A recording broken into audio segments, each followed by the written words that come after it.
जय हिंद, जोहार झारखंड। मैं शमशाद आलम। आज जिस मुद्दे पर बात करने वाले हैं वो मुद्दा है जयराम महतो को किसी शिक्षण संस्थान का कोई एक प्रोग्राम था। उस प्रोग्राम में जयराम महतो को चीफ गेस्ट के रूप में बुलाया। फिर जयराम महतो जो है कि उस शिक्षण संस्थान में जितने भी बच्चे पढ़ रहे थे उस सभी बच्चों के साथ उन्होंने काफी बेहतर जो है कि संवाद किया।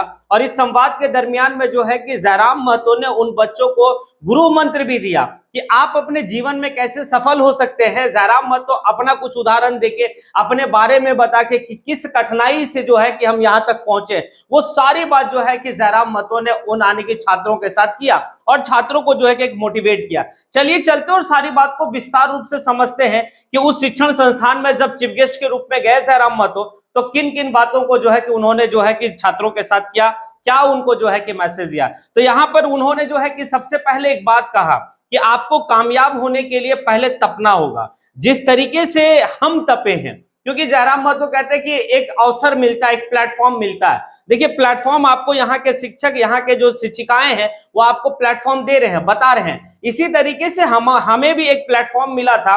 अब मतलब 2 साल का दो या 3 साल का मेहनत में हम आज कहां से कहां हैं। लेकिन इसके पीछे एक बात समझिएगा, इस 25 साल के दरमियान में झारखंड के इतिहास में ऐसा कोई लीडर नहीं है जो भाई डायरेक्ट जो है कि कॉलेज से निकलकर और राजनीति में गया तो भाई विधायक बन गया। आखिर कैसे हुआ? तो वो सारी बात बताते हैं कि 50 लड़का मिलकर हम लोग एक जो है कि सरकार के नीति के खिलाफ आंदोलन करते हैं। लेकिन उस 50 लड़का में अवसर सभी को मिला, लेकिन उस अवसर को अगर कोई भुना पाया तो वो हम भुना पाए। तो लेकिन इस अवसर को भुनाने से पहले जो भी हमारी जितनी भी मेहनत थी या फिर जितना हमारा तपना था, हम तपे थे, तभी जो है कि यहां तक पहुंच पाए। बात बिल्कुल सही है, क्योंकि अवसर तो सबको मिलता है, लेकिन उस अवसर को जो है कि पहचान कर वही लोग आगे बढ़ते हैं जो उस अवसर से मिलने से पहले वो जो है कि कहीं ना कहीं मेहनत किए हैं, कहीं ना कहीं जो है कि वो तपे हैं। जयराम महतो इस बात को कहा कि भाई कि अगर आप हमारी परिस्थिति को देखें तो हम एक गरीब घर से आते हैं।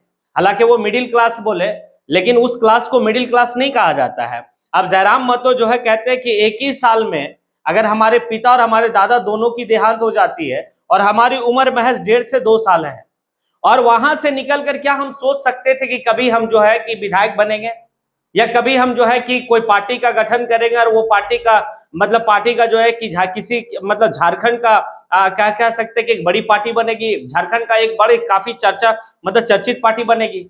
ये कभी नहीं सोचे थे, लेकिन एक अवसर मिला हमें और उस अवसर के पीछे बहुत सारी बातें हैं कि हमने क्या मेहनत किया, किस तरीके से हम अपनी पढ़ाई किए।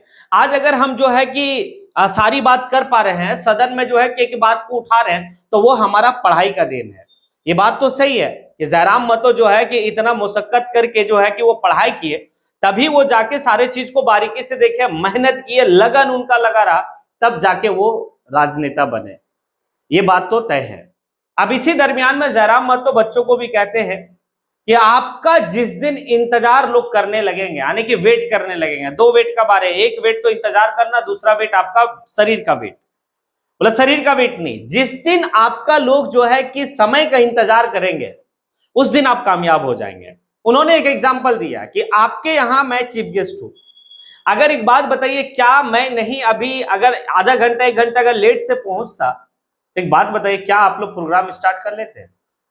तो वह उस भीड़ से आवाज आता नहीं। तो यही बात तो वो समझा रहे थे कि आप लोग हमारा वेट करते, अगर हम नहीं आते तो आप लोग वेट करते मेरा, और वेट करते, जब तक हम नहीं आते तब तक प्रोग्राम स्टार्ट नहीं होता। तो यही तो है यानी कि आपकी कामयाबी का मंत्र, कि कोई आपके टाइम का कदर करे, कोई आपका वेट करे कि भाई फलाने आएगा तब वो ऐसा होगा।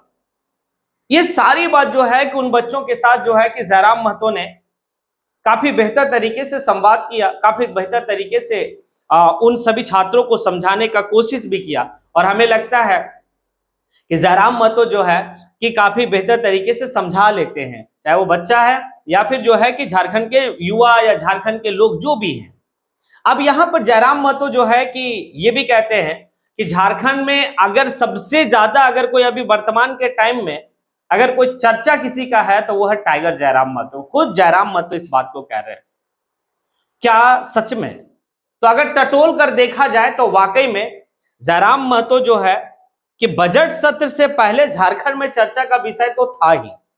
लेकिन बजट सत्र झारखंड का खत्म होता है तो सिर्फ झारखंड में ही नहीं जयराम महतो चर्चा का विषय बनते हैं, बल्कि बिहार में भी चर्चा का विषय है, उत्तर प्रदेश में भी जयराम महतो चर्चा का विषय है, बंगाल में भी जयराम महतो का चर्चा का विषय है।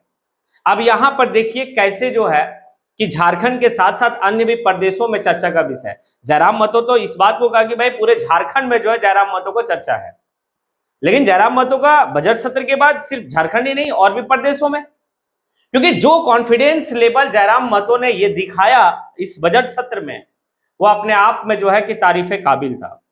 अभी एक चीज आप देखेंगे कि जनता दरबार जब जयराम महतो लगाते हैं या कहीं भी वो जाते हैं, किसी भी यानी कि कहीं भी अगर वो चले गए हैं और वहां पर अगर किसी तरह का कोई समस्या लेकर अगर आता है तो भाई Jairam Mahto on the spot जो है कि उससे संबंधित अधिकारी को फोन लगाकर और भाई तुरंत जो है कि उनको कार्रवाई करने के लिए कहता है।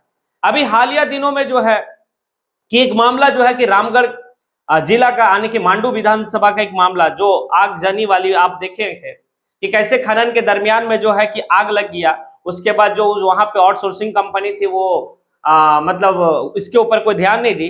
जयराम महतो ने तुरंत जो है कि स्पीकर महोदय को फोन वहीं से ऑन द स्पॉट ग्रामीणों के सामने ही करते हैं और करने के बाद स्पीकर महोदय रविन्द्रनाथ महतो को सारी बात संज्ञान में देते हैं। तो ये है उनका कॉन्फिडेंस लेवल, यानी कि वो जब मतलब सत्र कंप्लीट उनका हुआ उसके बाद उनकी कॉन्फिडेंस लेवल काफी हाई हो गई। तो इसलिए जो है कि लोग चर्चा का विषय सिर्फ झारखंड में ही नहीं मानते हैं बल्कि दूसरे प्रदेशों में भी जयराम महतो का जो है कि चर्चा का विषय है। अब देखिए जयराम महतो जो है कि उस शिक्षण संस्थान में बहुत सारी बातें बच्चों के साथ किए और जयराम महतो एक बात आप लोग को बड़ा असर लगे, मतलब ये लगेगा कि पहली बार आपको ये बात मालूम होगा कि जयराम महतो जिस समय वो आंदोलन में नहीं थे, क्योंकि 3 साल का आंदोलन चला, लेकिन उससे पहले की अगर कहानी को आप देखेंगे तो जयराम महतो किसी न किसी प्राइवेट स्कूल में जो है कि वो शिक्षक के रूप में कार्य कर रहे थे। इसीलिए जो है कि इतना बेहतर तरीके से जो है कि बच्चों के साथ अपने संवाद को किए, बच्चों को जो है कि गुरु मंत्र दिए कि किस तरीके से अपने जीवन में आप कामयाब होंगे। अब आप लोगों से सवाल है कि क्या जयराम महतो जिस तरीके से अपनी सारी कहानी को बताकर उन बच्चों को जो है कि मोटिवेट किए और इस बात को बताए कि झारखंड के इतिहास में, इस 25 साल के इतिहास में मैं इकलौता ऐसा नेता हूं, इससे पहले कोई भी जो है कि झारखंड में इस तरह का नेता नहीं हुआ है कि कॉलेज से डायरेक्ट जो है कि वो विधानसभा पहुंचता है। क्योंकि कॉलेज से राजनीति स्टार्ट करता है लोग, लेकिन वहां से राजनीति करने के बाद जो है कि फिर कोई राजनीतिक दल को पकड़ता है, उसका कुछ मतलब 2, 4, 5, 10 साल जो है कि झंडा ढोता है, तब उनको वो राजनीतिक दल टिकट देता है, तब वो चुनाव लड़ता है, फिर जीतेगा कि नहीं जीतेगा ये भी कंफर्मेशन नहीं है। लेकिन जयराम महतो भाई डायरेक्ट जो है कि कॉलेज से उठते हैं और उठ के जो है कि सदन पहुंचते हैं। ये एक अपने आप में जो है कि लोगों को मोटिवेट करता है। और दूसरी जो उन्होंने जो पहलू को बताया, ये अवसर तो मिला, उसको हम भुनाए भी, हमारे साथ और भी लोग थे, शायद वो नहीं भुना पाए। इसके पीछे एक कारण है, और वो कारण क्या था कि भाई कि इस अवसर को मिलने से पहले कितना हम परिश्रम किए हैं, कितना हम जो है कि अपने आप को तैयार किए हैं, जब इस तैयार करने में कितना वक्त लगा होगा, इस तैयारी में कितना हम तपे हैं, तब जाकर उस अवसर को भुनाने में हम कामयाब हुए। वरना अगर हम इस अवसर को मिलने से पहले अगर हम इतना तपते नहीं तो शायद जो है कि इस अवसर को हम भुना भी नहीं पाते और हम भी उसी भीड़ का हिस्सा बनते जिस भीड़ का हिस्सा है लोग। ये सारी बात जयराम महतो ने कहा, क्या सही कहा या फिर और कुछ कहा? अगर आप लोगों को लगता है कि जयराम महतो जिस शिक्षण संस्थान में चीफ गेस्ट के रूप में गए थे और वहां पे बच्चों को अपनी बात से काफी बेहतर ज्ञान दिए होंगे, तो आप जो है कि कमेंट बॉक्स में आके कमेंट जरूर करें। इसी के साथ मैं अपनी बात को यहीं पे समेटता हूं। जय हिंद।